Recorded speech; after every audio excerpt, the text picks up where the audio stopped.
All right, well, welcome everyone to the Town of Yucca Valley's February 17th meeting. It is 5 o'clock. We'll have the meeting open. We had just left closed session.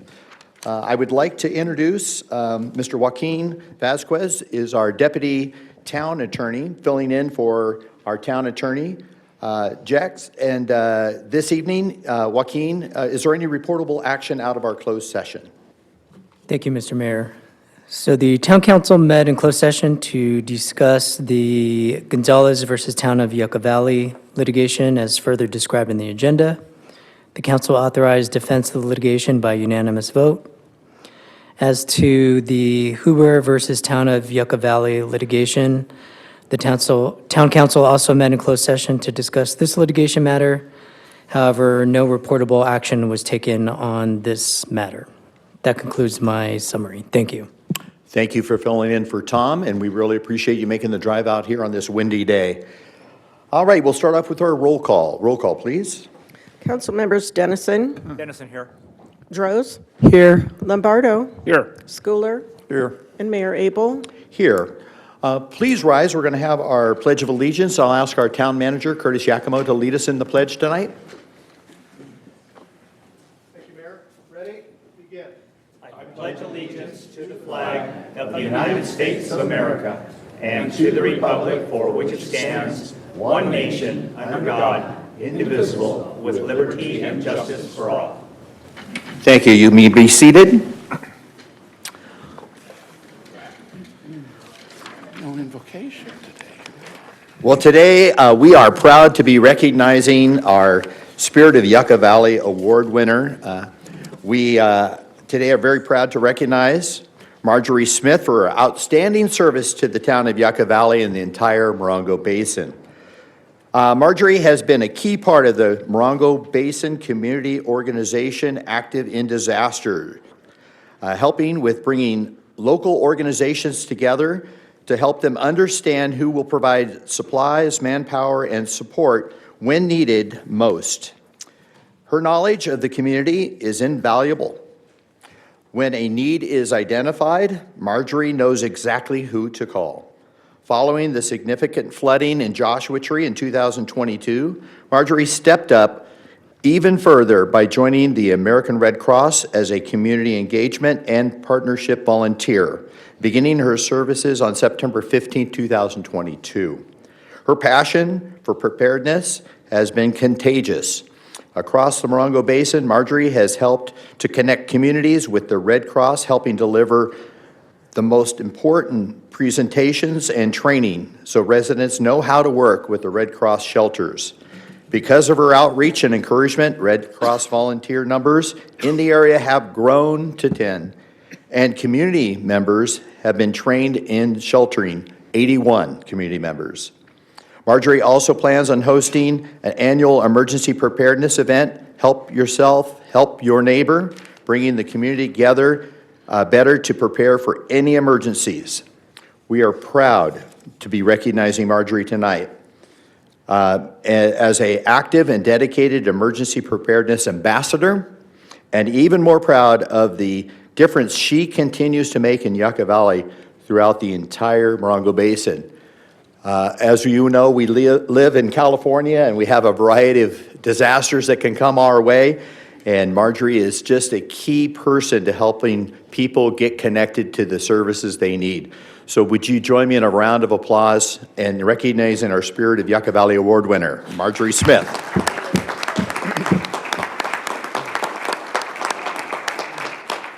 Marjorie, would you join me in the election? That's easier said than done. It's getting up all these silly chairs. 1, 2, 3, 5. Okay. Comes with the age.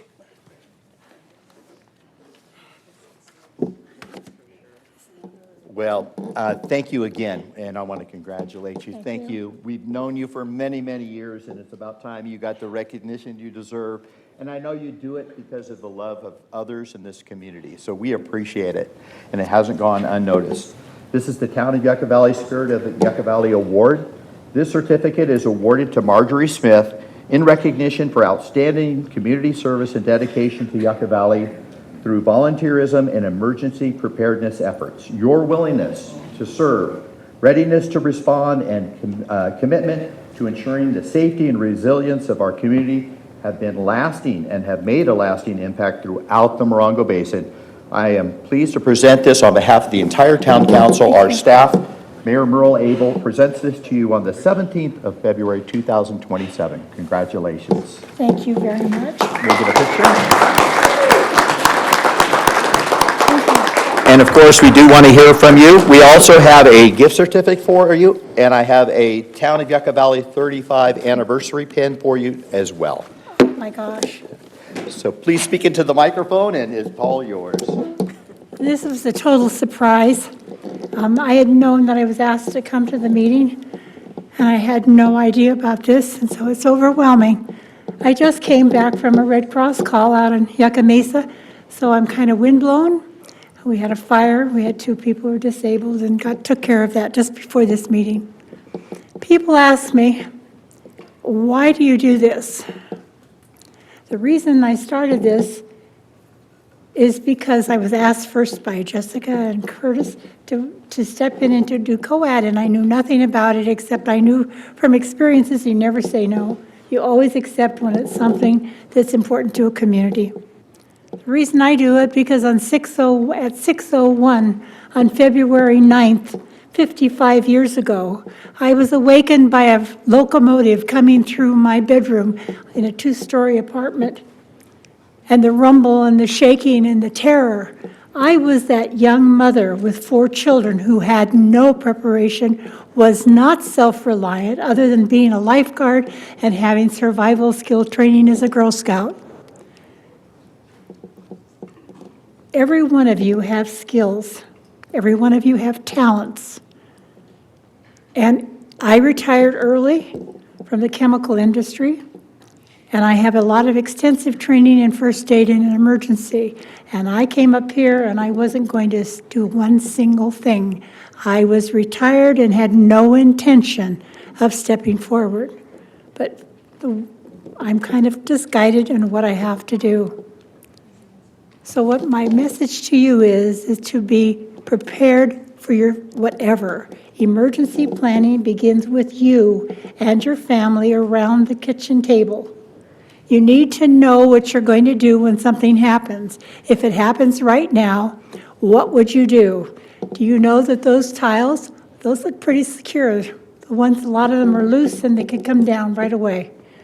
I would say, excuse me, and I would text my son in Colorado and say, Mom's okay. Now, everybody in my family throughout the United States knows there's an earthquake, and they will text my son in Colorado and said, have you heard from Mom? And he knows I'm okay. I don't have to worry about my family. So now I can go on to worrying about the community. So if you can get the gist of the whole thing, people say we haven't had any emergencies. Well, guess what? If you were here in October 13th, 2017, we had a Joshua Tree flood. We had 136 homes filled with debris and mud. I wasn't prepared for that by any means. July 26th this year, if you were driving north on the 15 and going perhaps to Las Vegas or somewhere like that, and you were traveling, there happened to be a truck that made a right turn off the freeway, and it was carrying a lithium battery, and the battery slid off the truck and caught on fire, and the people were in their cars for 3 days. Were you prepared in your car? September 6th this year, we'd had an event out in 29 Palms all day. Had the Red Cross there. We were there all day long. Went home, put my feet up, got a phone call from the FBI saying, there's a bombing in Palm Springs. We have to evacuate the area in 29 Palms without saying a word to a soul. Get it done now. If you're one of those people that they knocked on your door and had you move, you better know what you're doing. March 20th, 2020, sitting in an emergency services meeting in San Bernardino with all the people from the Office of Emergency Services. We had just gone around the room and introduced everybody, and our last person they introduced was the new manager of the Ontario Airport. and he just had started the day before. And he got a call, and he said he had to leave. The reason he had to leave is because the plane was flying in from Asia. It was the first plane that came to the United States and was directed to go to San Francisco, but the press were there, so they were going to land at his airport. He'd had 1 day on the job. Luckily, by the time he was ready to leave, they had averted the flight again, and it landed in March Air Force Base. So what I'm trying to get across to you, there are emergencies happening each and every day. Do not be complacent. I had an experience personally. I'm all trained. I know everything, right? 4 weeks ago, I was at a meeting again down the hill, came up the hill, and the sheriff's helicopter is going around up there. And the person I was with said, "Oh, they're looking for you." And I said, "Oh, they're not looking for me." The ha, ha, ha. I got over the hill, and my sister calls me. She says, "Are you okay?" "Why?" She says, "Because they're looking for you." One of my neighbors hadn't seen me in 3 or 4 days, and they thought I had died. They'd called the sheriff, and the sheriff was in. And I had asked the guy, when I saw him later that evening, I said, "What happened?" He said, "Well, we had a homicide, and then we were looking for you." Oh, my gosh. And the worst thing was I hadn't made my bed, and they'd come in the house. So this was me. This is real. I filled out my contact information in 2010, and that's what the base number was there. Everybody on my contact list locally had died. My phone number was from my boat. No wonder they couldn't find me, and I'm prepared. 2 weeks ago, we were up at Hesperia for the LAC, which is the Local Access Center. I don't mean to be boring you with this stuff, but I want you to know this is real. We had the people from the severe storms in the rain from Wrightwood over Christmas week, interviewing and meeting with each and every one of them who came into that meeting. And it was cold, and they were talking about what they needed and what they had lost. The biggest thing was power outage. How would you be if you were without power for 8 days in your home right now? Don't say it can't happen. It happened to them. 8 days. So Smarty Pants here goes home and she says, "I have no problem. I eat cream of wheat every day. I've got 5 boxes on the shelf. I've got frozen fruit. I've got dried milk. I'm all set." And then I started thinking, cream of wheat means I have to use propane to heat up the water or use my solar tire method of cooking. So I now have 3 boxes of Cheerios. It'll probably take me a year to eat, but they're there. I just want you to change your thinking. Don't say you're prepared, because you're not. Be self-reliant. I don't want to be on my soapbox too long, but we do have this event coming up now on April 11th. We had 34 participating agencies. This will probably be the 9th, I think it's the 9th year we've done it, and please come and participate. And I'm so honored by this offer, this award tonight. This is a complete surprise, and we do it because we love each other. Now, don't forget your neighbors. This is what the message I think I got across to Curtis in the last meeting that we sat and talked about. The people you need when something happens is not your friends across town. The people you need are the people who you're surrounded with, the people who live next door to you, across the street from you, around the corner from you. They are the people that will make a difference in your life. I live in Gates of Spain, and unfortunately, the area that I live in, the 8 homes all in a row, there is not one able-bodied soul in any of those people that can turn off a valve if we had to, or help lift anybody up. So we have to look further. So I'm just saying the same to you. Do you have animals at home? Does your neighbor are they disabled? Do they have a bulldozer that you could use? Whatever it is, get to know your neighbors and become self-reliant. And if we can help one person, just one person, be safe and not afraid during an event, we've done our job. Thank you so much, Marjorie. Helping your neighbor is what Yucca Valley is all about, so we appreciate it. And thank you again for being here tonight. You can tell her passion, and I'm sure she'll try to recruit you if you listen to her. She knows there's lots of need out there, right? So we could always use more volunteers and helpers. All right, we're going to move on to the approval of tonight's agenda. Do I have a motion? Mayor, I'll move the agenda as presented for approval. I'll second. Motion is second. Roll call. Councilmembers Dennison, Dennison, yes. Droz, Yes. Lombardo, Yes. Schooler, Yes. and Mayor Abel. Yes.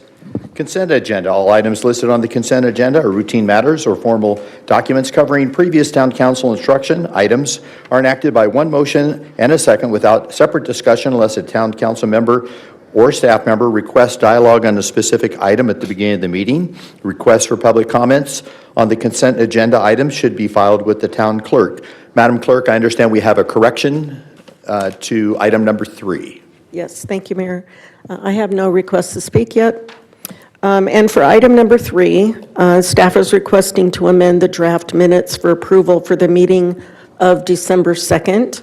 So the report out of closed session, on the minutes, it says there was no reportable action. But reviewing the video of the meeting, should read, Town Attorney Jex stated there was no reportable action for closed session item number 1. For closed session item number 2, Asa Huber versus Town of Yucca Valley, case number, town council voted unanimously to defend the case. So I'd like to get that change, and we'll note that in the final minutes. All right. Noting the change, items number 3 through 12, there's no public request to speak on the consent agenda. So with the corrections, items 3 through 12 on the consent agenda, looking for a motion or an item pulled. Mayor, I'll move the item. Thank you. Dennison will second. We have a motion and a second. Roll call. Councilmembers Dennison, Dennison, yes. Droz, Yes. Lombardo, Yes. Schooler, Yes. and Mayor Abel. Yes.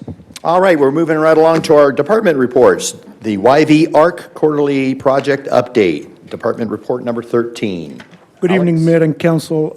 The item before you tonight is the Yucca Valley Aquatic Recreation Center quarterly project report. And the recommendation before you tonight that the town council receive and file the quarterly project update. With us tonight is Jen Wagner from Dallin, our project manager on this project, is to give the update. Jen? Thanks, Alex. Can you guys hear me okay? Yes. All right. So hello and good evening.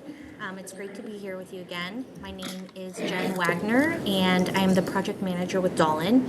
And we are working in collaboration with the town of Yucca Valley on the Yucca Valley Aquatic and Recreation Center.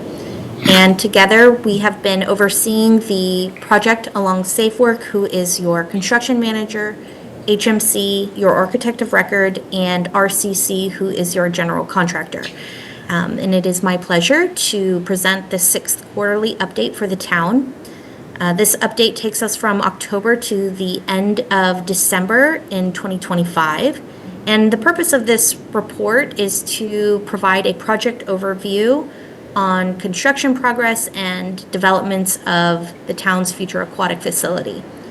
And as you are aware, the facility will be providing the community with a recreation pool, a water play area, locker room facilities, gymnasium, outdoor gathering spaces, and multi-purpose rooms. So from October through December, construction continued to move forward. During this period, however, we did experience some schedule impacts. This was primarily related due to delayed steel deliveries, weather-related material damage, and some follow-up work related to the steel decking of the roof. These delays pushed the project completion date to September 21st of this year.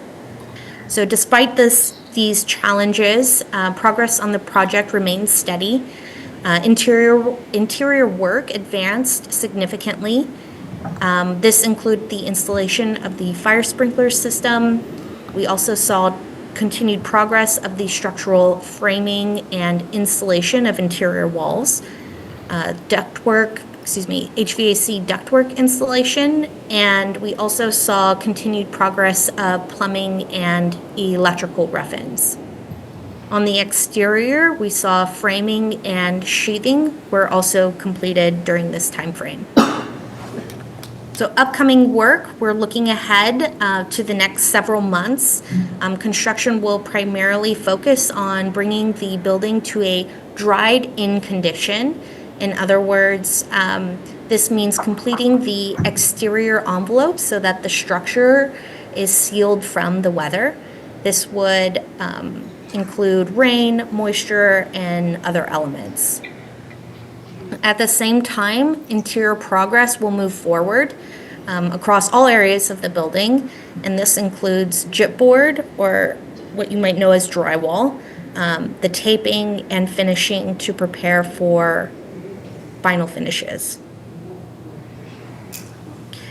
Work will also continue on the installation and finishing of the hard lid ceilings. And on the exterior, activities will continue throughout all sections of the building.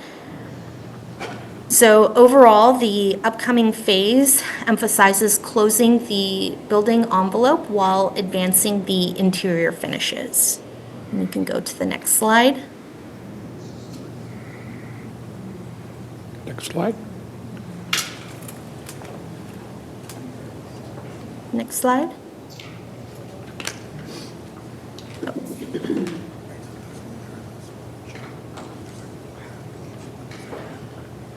Sorry, I'm not seeing the We have slides? photos. There we go. There we go. Oh. Just a minute. Okay. So here we see the HVAC ductwork being installed in the gymnasium. Next slide. And then here we see the exterior framing going on in segment A. So this is outside of the gymnasium. And this is the framework for the exterior finish material. Next slide. And in segment A, we see the exterior sheathing now attached to the building. Next slide. And again, segment B, exterior framework. This is going to be right outside of your natatorium, which is your indoor pool. Next slide. And here, this is in segment B, your natatorium. We see the underground conduits laid out. These are electrical runs routing back to the main electrical room. Next slide. And here we see the pump truck pouring more concrete into the natatorium. So this is going to be for your slab on grade. Next slide. Here we have the northwest time lapse. You want to go ahead and play that?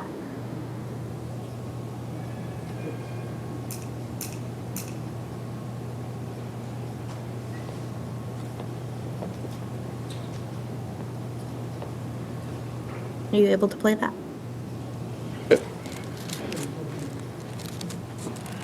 It's a video.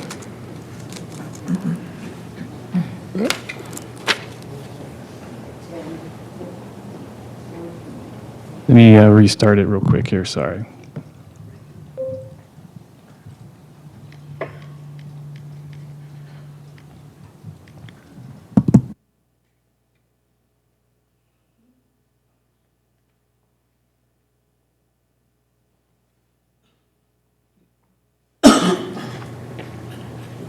There we go. There we go.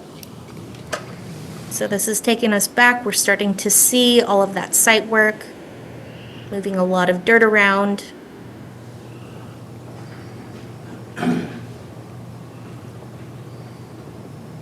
Now we're starting to see some of those foundations and the start of those block walls.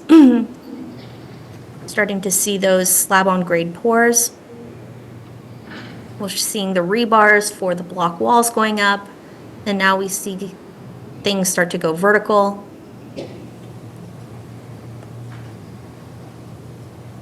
Start to see some of that. Yeah, I was wondering what the hell we're looking at. What about the strip club being installed? I'm sorry, say that again? There's something, tell her something. I believe there's something coming in on your side.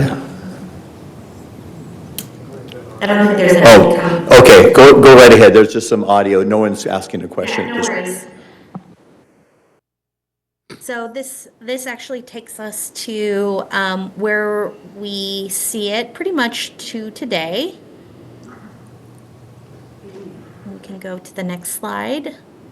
And here, lastly, we have some project stats on some of the contract schedules and overall construction progress.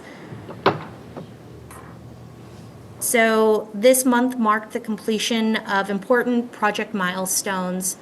Roofing installation has been completed on sections A and C, and work is currently underway on section B. This includes the remaining roof penetrations for HVAC and plumbing systems. And with the nearing completion of the roof, the building is moving closer to being fully protected, and this allows us to maintain steady progress on the interior work.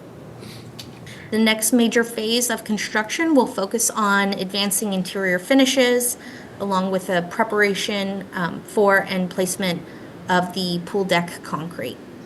So overall, the project continues to move forward with key exterior and interior activities progressing in parallel. So big picture, at the end of December, we were at 76% complete and had only 168 calendar days remaining for project completion. Thank you. Mayor and Council, that concludes staff report, and we'll be happy to answer any questions following public comments. Well, we appreciate the report. We're going to open up to our public. Anybody in the public has a question or comment? Anyone online? All right. Bring it back to our staff. Any questions from the staff? Or excuse me, from the council? No, it's impressive. That time lapse is a nice way of looking at the progress. We were supposed to have a walkthrough today, but it was too rainy, or too muddy, I guess, to go. Yeah, each and every time we've been able to go by and see the progress, and that the on-site team has been very informative in telling us how the progress has been going, and seeing it come together has just been amazing. So we appreciate it. We're looking forward to the day we get to go and walk through the doors, cut the ribbon, and enjoy the hard work. But great project. Of course, it's important to our community, and it's going to serve us for generations to come. So thank you so much for being with us here tonight. Thanks for having me. Excellent. We're going to move on to our department reports. Number 14, Animal Care Control Committee update. Good evening, Mayor and Council. Cheyenne May, Animal Care and Control Manager, will be providing the council with an update this evening. She gets ready to start. I think it's important that we recognize the work of the council subcommittee as well as the Animal Care and Control staff as they have worked their way through the 32 recommendations in the operational review approved by the town council, the significant changes that have taken place, and Cheyenne will touch base on those in her presentation of outcomes for the month of January. Prior months are up on the town's webpage, as well as those items are currently underway. So again, recognition of the council subcommittee and staff and all of the hard work that they've put into assisting and making changes in the shelter operations. With that, I'd like to turn it over to Cheyenne. Thank you, Shane. Of course, the recommendation tonight will be that the town council receives and files this report on animal care and control and our committee updates. So our programmatic efforts, our efforts currently include software, new and updated social media tools, better use of our social media and use of our local media, further staff training, donor recognition program, a volunteer program, spay and neuter clinics, and a foster program. So we'll start with software. The town has purchased Shelter Love, which is a pretty great shelter system that I previously used at 2 different places of work. And we are in the middle of implementing that currently, and we hope to go live at the hopefully beginning of the second quarter of 2026. However, things do take time to implement and get things configured. So with that, we will be able to streamline intake, adoption, and record management. My favorite, improved reporting and data tracking, enhanced communication and automated communication with adopters and rescue partners, and increase operational efficiency and transparency. So this is going to be very important for our shelter moving forward, and we want to make sure the implementation goes correctly. So we'll be spending a lot of time on that in the next few weeks here. All right, so current, new, and updated social media tools. Currently, the town just has a Facebook page for our shelter operations, so we are going to move forward with creating a new Facebook and Instagram pages to work together for shelter operations. This way, we'll be able to upload directly to one platform and share amongst both of them, be able to better share individual animal stories and market those animals better through these improved tools and uses of not just posts, but the actual stories and reels within Facebook and Instagram as well. We're also going to look into using Nextdoor as a possible additional social media tool for the town shelter. So staff training. The animal control officers are currently enrolled in a animal control training specifically through Cal Animals. So hopefully, once they complete that, we'll be able to do additional trainings for them as well. It is that basic initial ACO 1 training, and that is online, so they're able to do that while continuing their daily shelter work. We do plan to do further animal temperament testing training in the next 45 to 60 days or so we can better test out those animals in the shelter. And then we are currently reviewing standard operating procedures, and we'll be updating those on an ongoing basis throughout 2026. All right, so we have a donor recognition program, which I believe is very important here. So that draft donor recognition program is currently being reviewed internally, and we anticipate to bring that to the town council for review and approval in the second quarter of 2026. Highlights in there include that the town has formally recognized past donors. For example, Sila Wells recognition was formally provided by the mayor for contributions received. The proposed program will expand those recognition efforts to include multiple levels of donors because, small donations all the way to the largest ones, they're all important. So we hope to also establish a structured and transparent approach to recognizing the community generosity. So our volunteer program, we are currently screening applicants for desired and preferred shelter activities to get a better gauge of what activities volunteers want to participate in.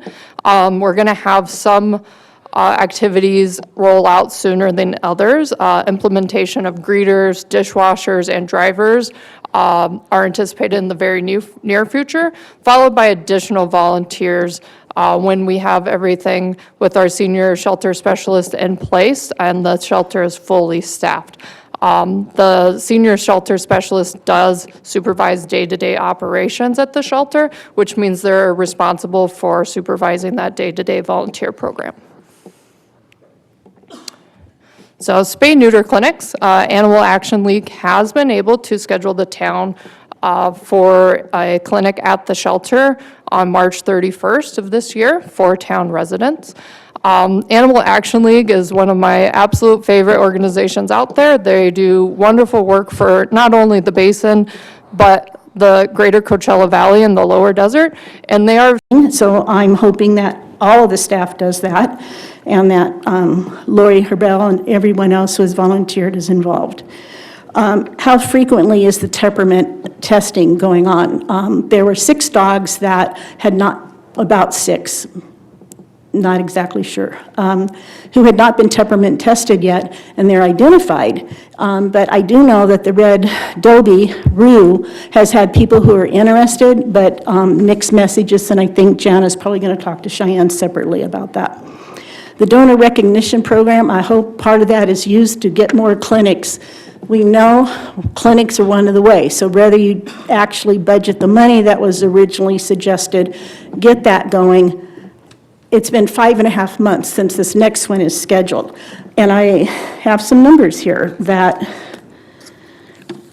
all of the shelters in the area and towns do them once or twice a month. And it's made a vast improvement. We've had one, and Tiny Pony has sponsored 2. So I know as a town we can do that.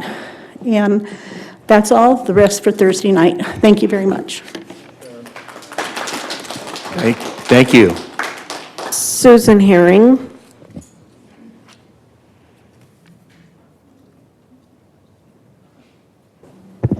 Susan Herring, Pioneer Town. I want to say Cheyenne, I think, is the shining star, probably the best decision that you guys have made to dig that shelter out of the hole it's in, and it is a deep hole. And I want to thank this community that's come together over the past 1.5 years to stand before you hour after hour, month after month, for a measly 3 minutes to tell you the horrendous stories of what went on at your Yucca Valley shelter that I know people here, sitting here, knew about and failed to do anything until your community got up before you. And because of that, this past year, there are literally hundreds of dogs and cats that are alive today that went out your shelter alive to hopefully loving homes. And hopefully there's no more howdies in the back rooms. And I'm not really sure why we as a community, many of us who are professionals, I've lived here 45 years, half of it right in the town limits, why we're made to feel like a piece of dirt for exposing what was going on at your shelter. And Z1077, kudos to you guys for the expose on the inhumane euthanasia that happened in your back rooms. And it's sad that we had to get so mad and have so much tenacity to get where we are today. And I hope when you don't see an audience here in the future that you think we've gone away, because we are watching and we'll continue to watch. And we will fully support Cheyenne and her wonderful employees. There's probably a few employees that still need to go, but her wonderful staff that she has that we've experienced. So again, we fully support what you are implementing, and we look forward to a better shelter. Thank you.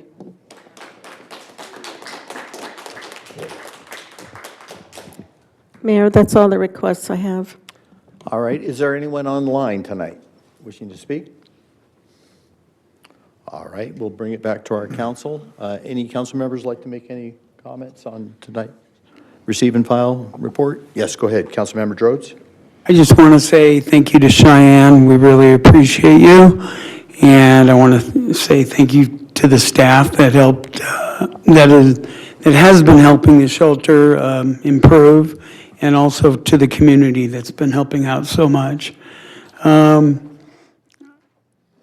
do want to say I believe there's a lot of great information. What you said tonight, there's some misinformation. And I really don't want to respond to misinformation. It's hard to separate everything out, but thank you everyone for being here. We really appreciate it. We always have, and I think we've always said that. Thank you. Thank you. Mayor Pro Tem Schooler? I'm good. Okay. Councilmember Lombardo? I think that it's nice to have the community involvement, and yes, it was important that you brought it to our attention, and we are moving in the right direction. I know it's frustrating. I would like to see volunteers quicker too, but things take time in our governmental bureaucratic world. And it's important that we do it right and make it safe for both the animals and the people. So I think we're moving in the right direction. Hope we can keep making progress like this. I'm thankful that it's happening. And thank you, public, for support in bringing it to our attention. Councilmember Dennison. Yeah, thank you for welcoming Cheyenne. I've been there to the shelter to visit with her and talk a little bit about the shelter operation. We have the opportunity to increase the services there, and that was highlighted a little bit tonight of what we're looking to do. Once again, removing barriers for pet ownership, making sure our pets are healthy, safe, spay and neuter programs, all of those things moving along. The software is going to be very helpful for all of us, and one thing she mentioned that's automatic notifications out of there to certain homes or fosters is what I'm trying to think of in the shelters.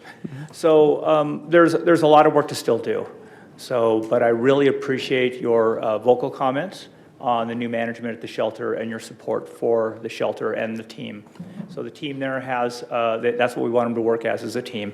And we're making some good progress, and I'd love to see things remain positive, motivate everybody at that shelter to continue to make progress. So thank you for being here. Thank you. Cheyenne, I have a couple questions for you, so if you'd like to come back. Well, first of all, thank you so much for the great report. Appreciate it. You were mentioning that there's a lot of staff shortages in this industry, in animal care and control.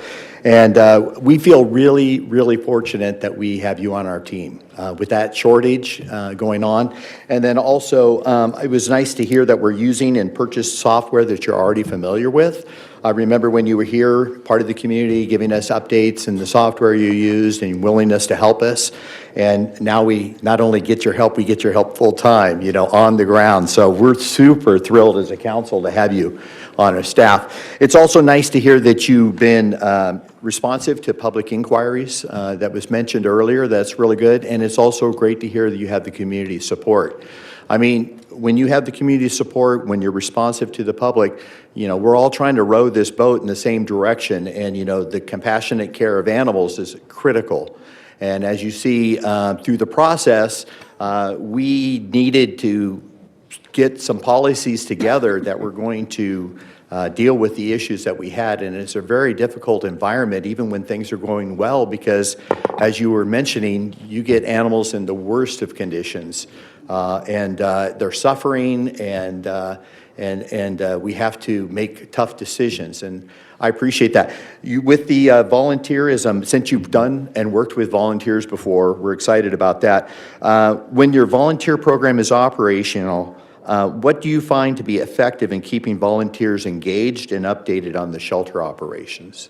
So in my past job in Palm Springs Animal Shelter, what we did is we had implemented a monthly newsletter for our volunteers. That was very helpful in keeping the volunteers engaged. We did recognition programs like thanking everybody for, once they passed. We had volunteers that had been there for 13 years, right? So in each newsletter, their anniversaries we recognized their birthdays, and then we had a quarterly volunteer meeting to keep people updated on what was going on and input. And then, but mostly, keeping a friendly face on when you're walking through the shelter, thanking people, as they're doing things, and just being open to, comment from volunteers was always very helpful in those regards, and being open. I kind of had an open door policy, which meant I did a lot of work at home, but I, kept that two-way conversation going with their volunteers. Yeah, and when you're making yourself available, that means having to do work before the public gets there or after, that's when you can get the majority of your work, and otherwise you're hands on deck, so it's sort of hard to really do the deep thinking that's necessary. As we were all saying on the council, we were wanting to have more and more spay and neuter programs and so forth, and you said the Animal Action League is really overwhelmed with requests. Yes. So right now, we would want more, but right now you're saying they can only provide 3 to 4 in a calendar year. With Currently to us, due to their, other obligations to, like I said, it's not just the basin that they're serving. When I was in Palm Springs, I would sponsor clinics down there as well, and they were able to provide me about 3 or 4 a year. Even in Palm Springs, what we did is they said, well, we can't make it down there. Do you want to have your clinic here? So we would send Palm Springs residents up to Joshua Tree to get their free spay and neuter that we had sponsored. So, they're doing the absolute best that they can for our community, and finding staffing for spay neuter, specifically high volume spay and neuter. If you ever get the chance to observe a high volume spay neuter surgery day, it is quite insane. So it is hard to keep. Emergency room on a disaster, everything's coming in at once and you have no time to breathe between procedures. It's quite, I've run several on my own at Palm Springs, and it is quite a lot of work, and it's hard to keep staffing for that. It's hard to train staffing in those environments. So Animal Action League, I know, is trying to train new staffing so they can eventually do more. There are other outside of our area mobile clinics that we're going to try to reach out to, see if they will come to our area. Good. But, it's spay neuter is a huge problem with shortages for availability and affordability, just kind of nationwide, but specifically in our area, low desert, high desert, it's really an issue. So as you know, and as you're hearing from us on the council as well as the public, if we can get more of those programs and those free spay and neuter programs up here, maybe getting corporate or small business sponsors, things like that, we're all open for your suggestions. So whatever you can do to help us with that. Thank you. As you think through the potential foster program, how do similar programs work? So a lot of shelters do require that you are a volunteer before you can foster. That way, most shelters these days do background checks on volunteers of some sort, so that helps prevent anything from going on, especially if you're sending out unaltered animals into foster homes. I can't say I've never not had a foster disappear on us with an animal. That's kind of to help avoid those sort of things. So, the idea would be that it would be volunteer fosters. Okay. First of all, again, Cheyenne, thank you for you and your staff. I know you have one more key position needs to be filled. I understand that. But I want to tell you that we really appreciate the hard work and so forth. You're running a marathon. I want to remind you it's not a sprint. So take care of yourself, because if you go down, if you stretch yourself thin, if you get sick and you're out for a while, we're all going to pay the price. So take good care of yourself. I know it's mentally and physically a challenging job, so take care of yourself. I also want to thank our subcommittee for all their work the last 8 months. The town council's giving them operational review and policy updates. So tonight you're giving us updates on how we're moving forward with those policies that we put forward. Obviously, council doesn't deal with day-to-day operations. That's your job. It's the staff's job. But I appreciate our subcommittee providing those meetings and so forth during that critical time of forming policy and checking. Before you came on board, we didn't have a shelter manager to interact with the public, so we appreciate both of our subcommittee members for that. What I would like to do, if there's no objection with the council, is I would like to have future updates come to the entire council so everyone can speak and we can all hear the reports on that. So if there's no objection, I would prefer that we would have these type of meetings coming directly to the council in the future.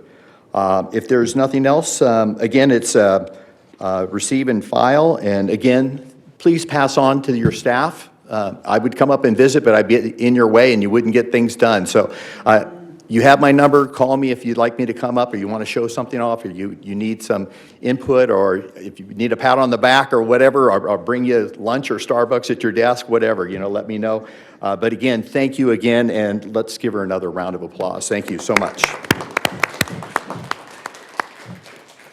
We're going to move on to our public art, town's west entrance monument signage.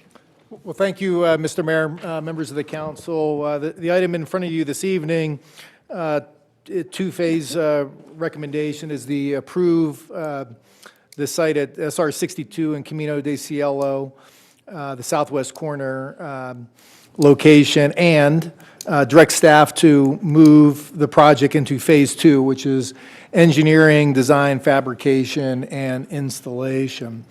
Attached in your staff report, which I won't belabor, but is all the background kind of leading up to this decision.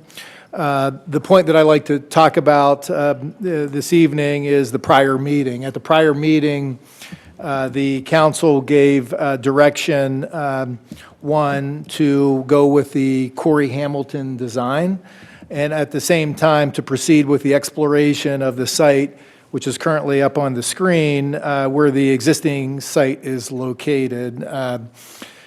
So staff took that recommendation and started working with it with the engineering team and the operations team. We also brought in Corey Hamilton to look at the site to see if his design can fit in there. Also, town manager was in conversation with the property owner. As a reminder, the town does not own this property. With all of that input after the council's direction, it came to, and which is why we're here this evening, and one, you see that Joshua tree right by the sign there.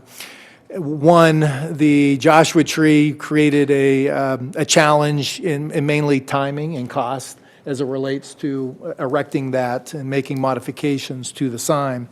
Also, to the property owner, we weren't able to ultimately, at least at this point, get an agreement in place because it is for sale. So that long-term commitment for this site still was not solidified.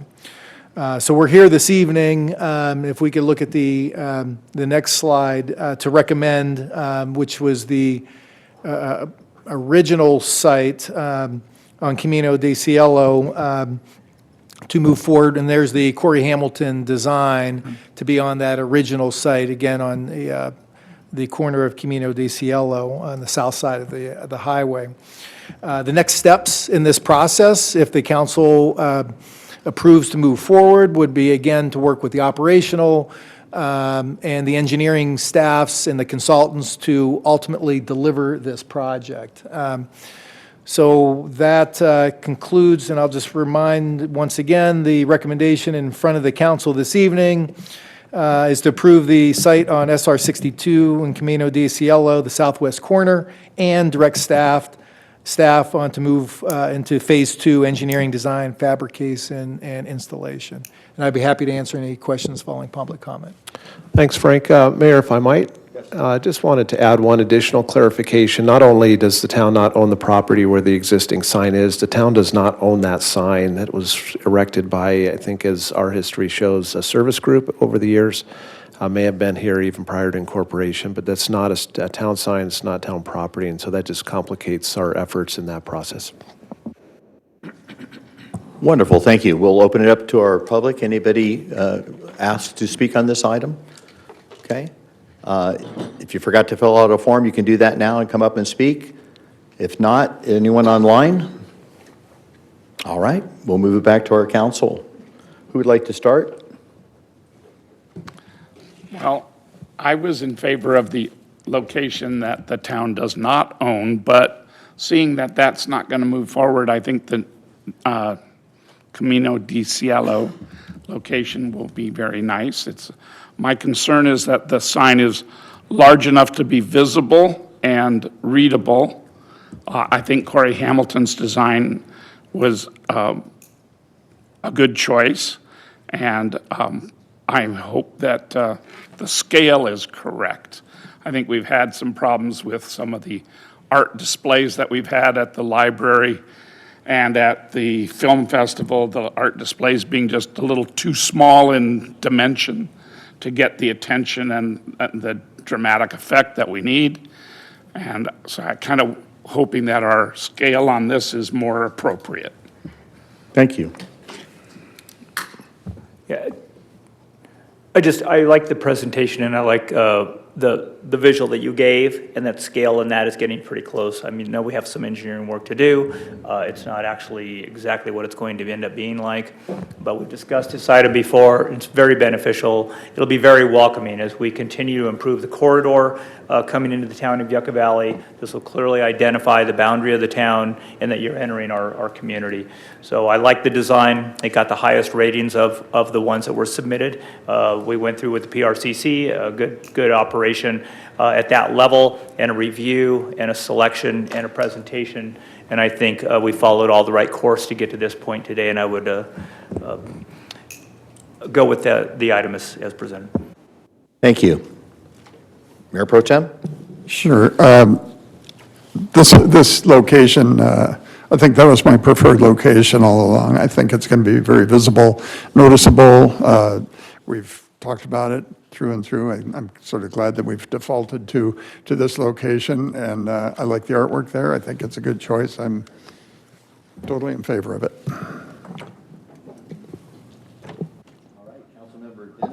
Drodes. All right.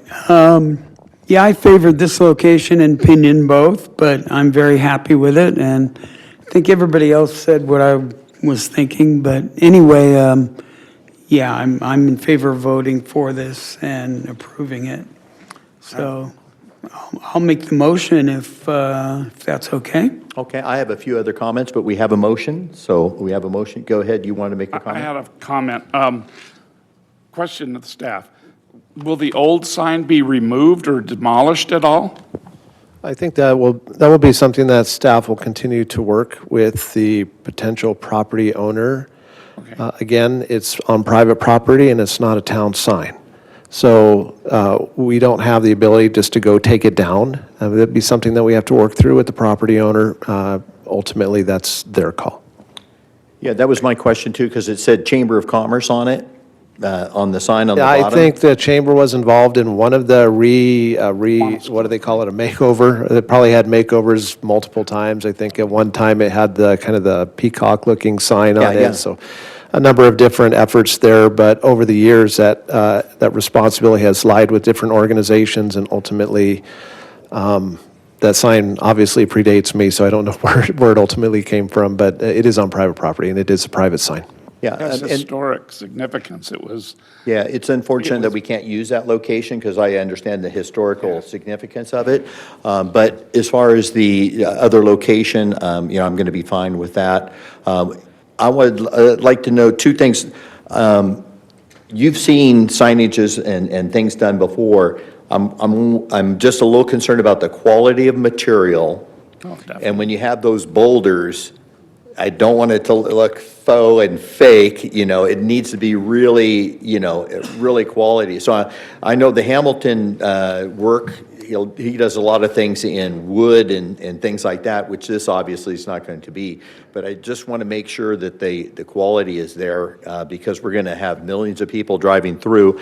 And also, I think we really need to put some pressure on removing the other, just at least the logo out of that other sign. I understand the owner's property, if they're in negotiations or trying to sell property, don't want to deal with easements and property rights, but they probably don't have a problem, I'm hoping, of removing what's becoming an eyesore.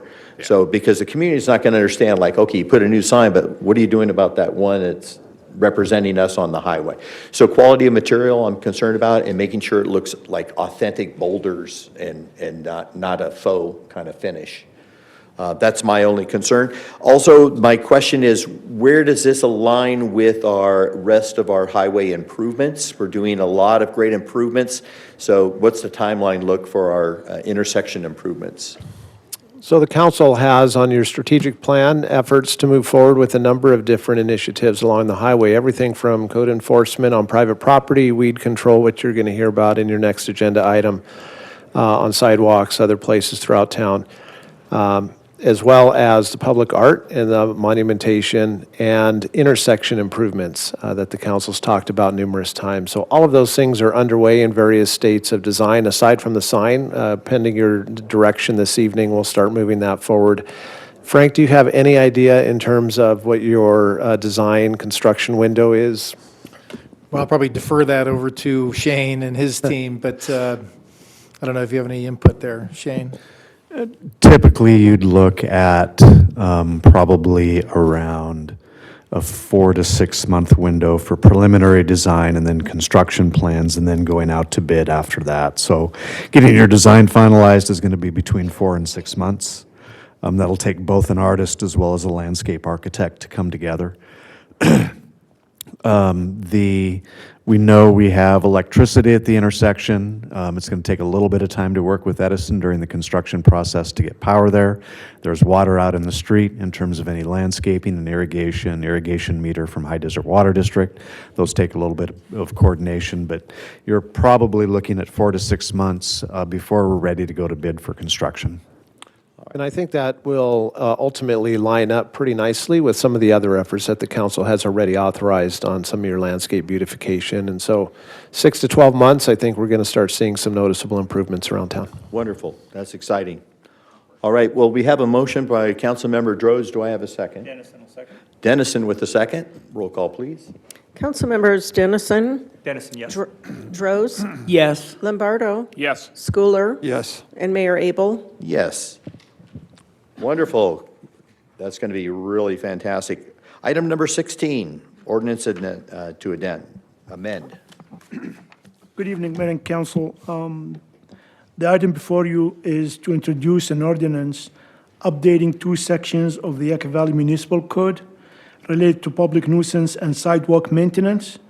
The updates help clarify who is responsible for keeping sidewalks and nearby areas clean and safe, including removing weeds, trash, debris, and other obstructions that may affect public safety and accessibility.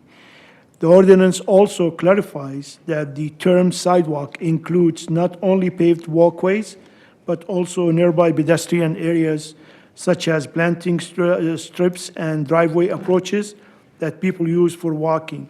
The existing process for notice, hearings, and nuisance abatement will remain the same. With that, the recommendation before you tonight that the Town Council introduces the ordinance amending Chapter 6.04, abatement of public nuisance, and Chapter 11.100, sidewalk maintenance and repairs of the Town of Yucca Valley Municipal Code to update and expand incumbent public nuisance conditions affecting sidewalks, parkways, and public right-of-way, and clarify the definition of sidewalks. With that, but that's conclude staff report. Staff and legal counsel are available to answer any questions that you guys have. Following public comments, I'm sorry. That's fine. Anyone from public who would like to speak on the sidewalks? Anyone online? Yes, come right on up. Just give us your name and pose your question. Appreciate it. Hi, my name is Sandra Hamlin. I routinely call the road people, and then I get directed to Caltrans, because when we have big storms, the access areas for disabled that come down are full of mud and rocks, and people can't get their wheelchairs down them. So, and they are really good. They go out, especially along the 62, and they clean it. They tell me that is their purview. So my question is, what you're proposing, would that be incorporated into this process? Great question. Unfortunately, Caltrans owns 62 and the sidewalks in there, so the town have no jurisdiction over it. What is this ordinance is in its effect is and cover is whatever the town, and within the town jurisdiction, Okay. which is the private. Then I'll just keep calling Caltrans. Okay, thank you. But thank you. Great question. Thank you. Anyone else? All right. Anything legal counsel needs to let us know about? Just one broader change made in this process to the nuisance chapter. As Alex mentioned, this is just being added on to the list. This being excess vegetation, cluttering the sidewalk, as to what constitutes a nuisance. So we're adding this to the list. Procedurally, though, in the nuisance chapter, liability is being clarified so that for a property owner, it's no longer intent-based. It's condition-based, which is strict liability. So if code enforcement has a notice of violation, code enforcement wants to issue a citation to a property owner, it won't be a defense for the property owner. Maybe they're, remotely in Kansas and they say, well, I didn't intend to have the overgrown vegetation or outdoor storage or any nuisance violation. It's just liability is now based on the condition being a nuisance, period. Thank you. Very good, thank you.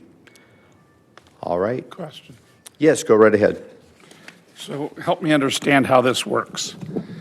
I'm a homeowner. I live remotely. I don't visit my property very often, and there's a nuisance on the pathway through my property that people use as a walkway. And do I have to wait for a citation before am I obligated to solve the problem once I get a notification that it's in violation? And if I don't, I'd be legally responsible for somebody being injured and not the town. Is that correct? So a couple things. So let's assume this walkway is within the public right-of-way. That's a threshold thing. Right-of-way, okay. So it has to be public right-of-way. Okay. If it's on private property, then it's not the city's problem. Purview at all, okay. But if it's a parkway close to the sidewalk and it's within the public right-of-way, property owners are responsible to keep them clear and safe. You don't want to have debris, overgrown vegetation. That theoretically helps the city in defending cases where someone is going after the deeper pocket, the town, Right. so to speak. But through the enforcement process, there are notices that go out that are required before a fine is issued, a citation is issued, any serious consequences come from that. You would hope that a remote property owner would have a local management company or someone keeping an eye out for it and maintaining it, doing their duty as a good neighbor. But if they don't, they will get a notice and they will have an opportunity to cure before more serious penalties arrive. So would code enforcement need to be informed by somebody who finds it a nuisance first? Like, I go on a walk every day down the side of the street and there is an obstruction or a nuisance. And they call the That's complaint-based, Code. and then there's also, if you have officers that are, periodically going out and looking at conditions in the town, they can on their own volition. And I do want to mention, town council's direction to staff is Highway 62 is a priority, and that is proactive enforcement. So we anticipate, based upon council's policy direction to staff, that sidewalk maintenance on Highway 62, again, is proactive and not based upon a complaint coming in from a resident, but that staff monitors it and proceeds with that enforcement activity. And this is necessary because what's the purpose of having public sidewalks if they can't be used safely and maintained? So I don't think it's any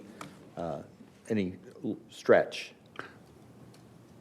When you say Highway 62, Caltrans controls that, though, don't they? But are we able to enforce nuisance abatement without Caltrans input? Yes. Oh, okay. And I will also just visually draw a distinction between the highway that folks drive on and Yeah, and the walkway. the curb, and then the parkway where there might be some grass or some trees, which can often get overgrown. That's in the public right-of-way. That'd be an example of what we're throwing into this definition of sidewalk. So the sidewalks have to be clear and maintained. Okay, and we have a couple of instances where Joshua trees are like buckling the sidewalks or that kind of thing, or so close that they're encroaching on your ability to walk down the walkway. How do we handle that?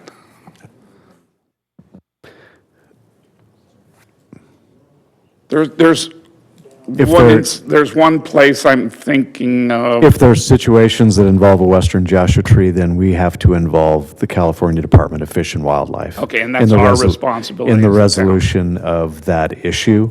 So that's kind of a separate process on its own. Okay. That has to be But that addressed. would be the responsibility of the town if it's on the highway, and if it would be private property problem for, It's something we're going to have to address because we may run into situations where the Joshua tree is actually on private property, but the roots are going out and causing an issue out in the public right-of-way, and then what is the best approach on that? So that's going to take a little bit of time to look at. okay. Mayor Pro Tem? Yeah, I want to follow up on Councilmember Lombardo's question. I'm thinking specifically of the block between Elk Trail and Pioneer Town Road on the north side of the highway, and there's some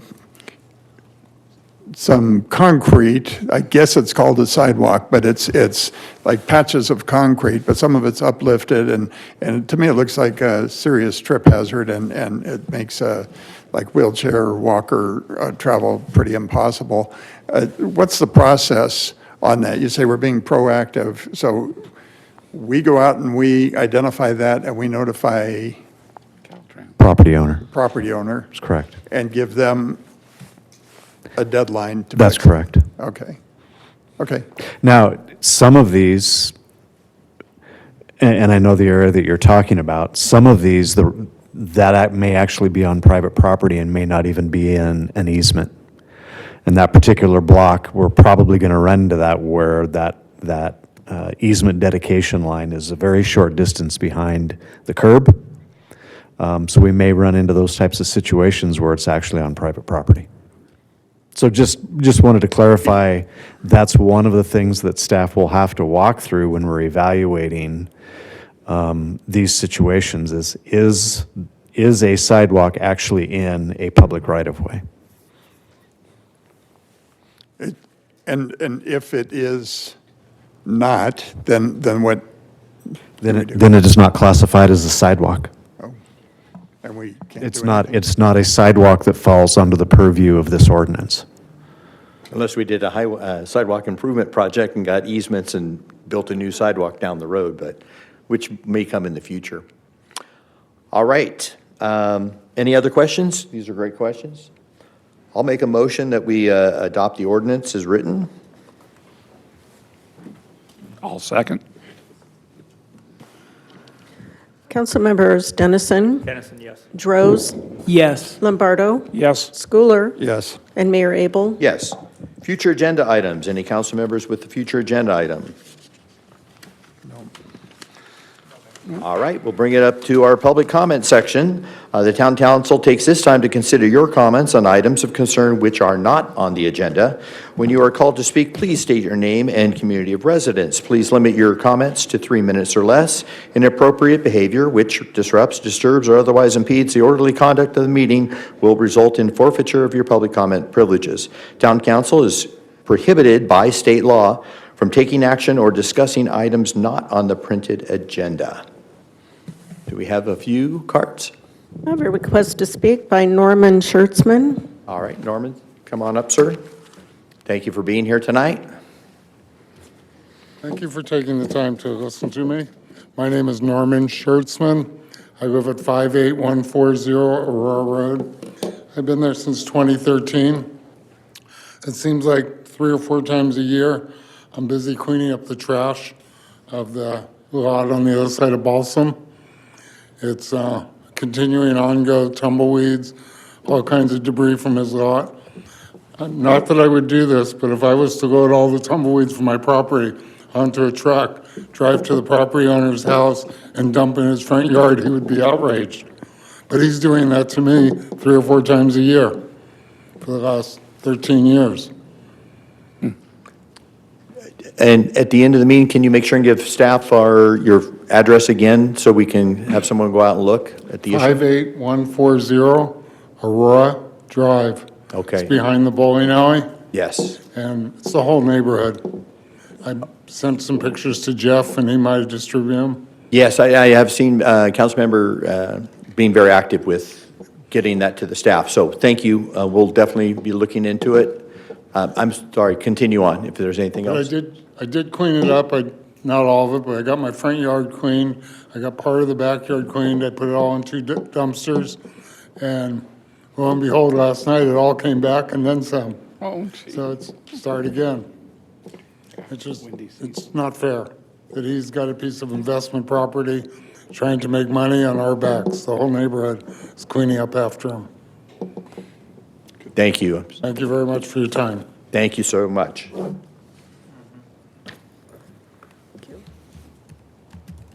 Anyone else? Madam Clerk, no? Anyone online? All right, we'll bring it back to our staff for staff reports and comments. Thank you, Mayor. Just a couple of updates this evening. Captain, you have anything to update on King of the Hammer's conclusion or anything else today? Not really King of the Hammers. We kind of went over that last time. We do seem to have an issue with unregistered off-highway vehicles on the roadway. We have seen an uptick in the amount of people calling in, so we are looking at our traffic division kind of doing a saturation operation to try to identify who these subjects are that are ripping up and down the roads illegally. And that is about all I have. All right, thanks, Captain. Appreciate that. Frank, you or your team have anything today? Yeah, so Ms. Scumbish has some updates, exciting news for Measure Y. We're getting close to that application timeframe. Good evening, Mayor and Council. I just wanted to update you that the Measure Y Partnership Program is opening their application period for next Monday, February 23rd. Applications will be due to be submitted on April 10th, and then we hope to bring a recommendation to Council the first meeting in May, which would be May 5th. We've been looking at the program guidelines, and within that update that we'll be releasing, we'll do a press release and a couple workshops again this year. We are looking at extending it to a 2-year grant program cycle so that we can have long-term planning with our local partners, give them greater sustainability over 2 years. And so we'll have all those details in that application guideline that we will release out to all of our nonprofits we have on file. And then if you have any that you know, let us know or their email. We'll send them everything that they need to know. And I think that's it. Thank you. Thank Let me know if you have any questions. What was you said the workshops haven't been established yet, the dates? No, we don't have dates for those, but we'll release those on social media and via email to every contact that we currently have. Okay, and Leslie's been wanting to buzz you for many I know. years, so she just did it. Thanks, Leslie. Alex, anything today?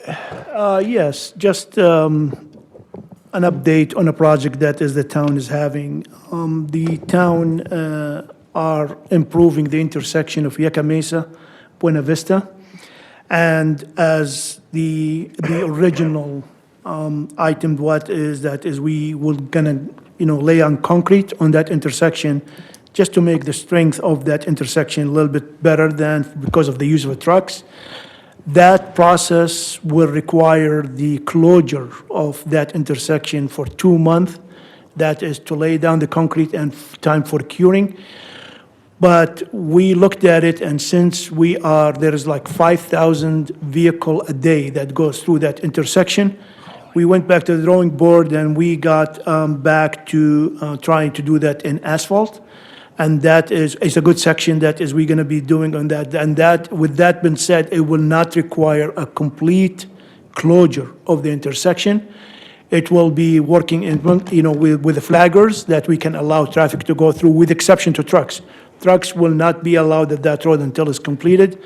And will require us to do that so now that instead of closing it for 2 months, as we planning to do earlier, now we need to close it for 1 day just to do the paving, which is it's a good section that we come up with. Talk to the contractor, we're waiting on a schedule, and we will distribute the schedule the minute we got it. So it's right now, initially, that project to start on the next week, Monday, the 23rd, and that is for them to mobilize, and then they will work on the concrete, which is curb gutter walls, cut-off walls, and stuff like that. And then they will take out the asphalt, put in the section that we needed for the base, and then move to the other side, do the same thing, and then come and pave in one day, which will be a very minimum impact to the residents of the town and the residents of the county. I'll be more than happy to answer any questions if anybody have any. Sounds incredible.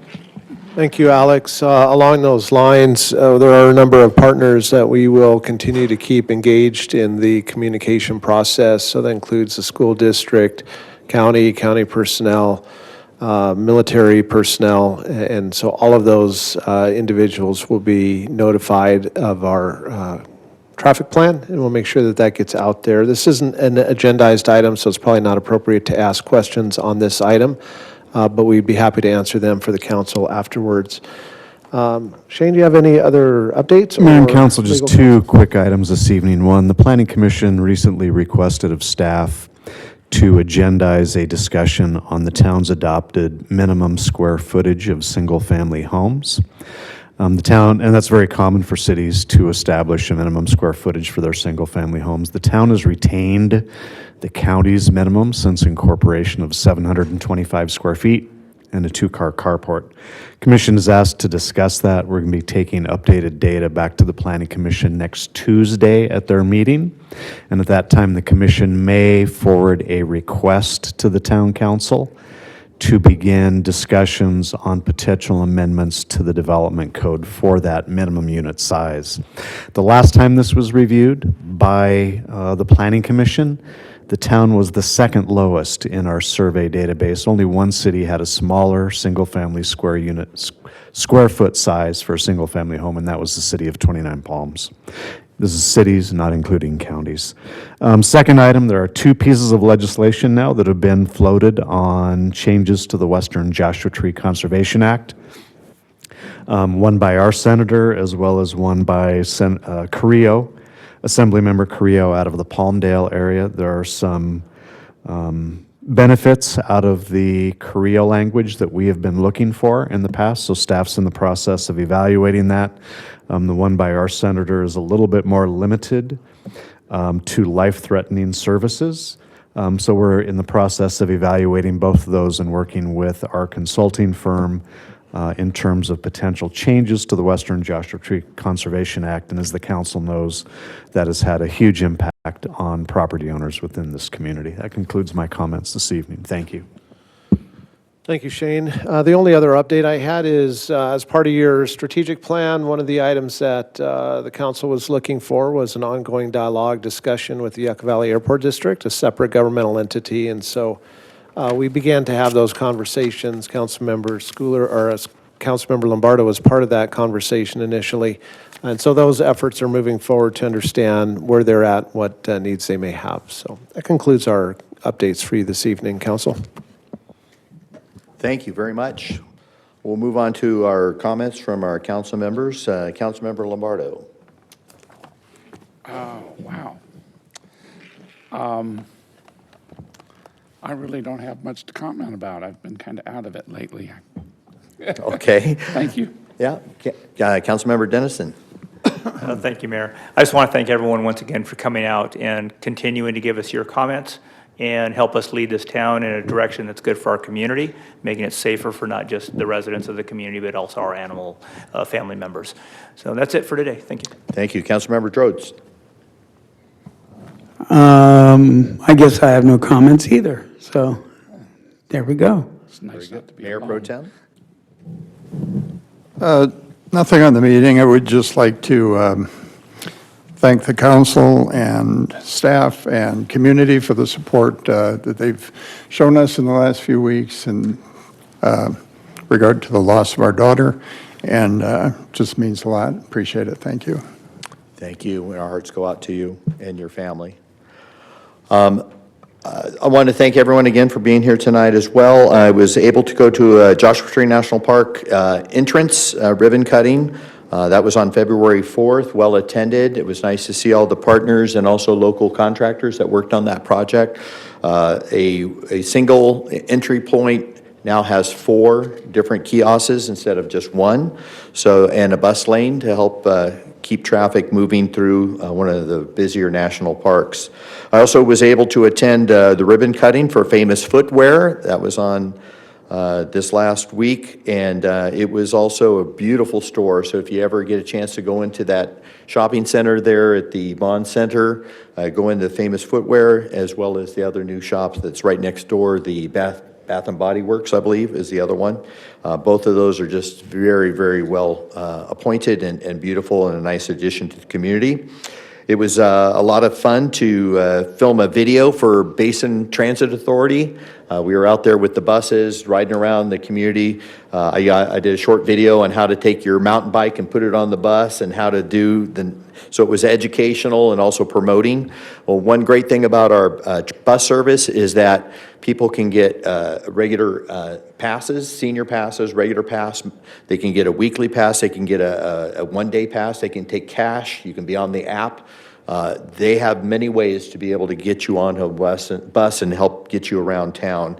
So it was a wonderful day, a lot of fun. I was there with another council member from 29 Palms, and we had a great time filming with the entire staff. And then my wife and I got to attend the opening day celebration of JoJo's Italian Deli. When it comes to food, I'm always good at supporting. And so I was there on opening day. It was a long line, but the owners and the staff were just friendly. They didn't get rattled. And people were really just, the community was excited, and everyone was visiting with one another. And it was a really great experience. And I've already been back a second time. So it's a nice addition to our town as well. All right, with all those fun things going on, we have our upcoming meeting, which is our next meeting will be held here at the Yucca Valley Community Center on March 3rd at 5 o'clock. And again, thank you, and drive home safely.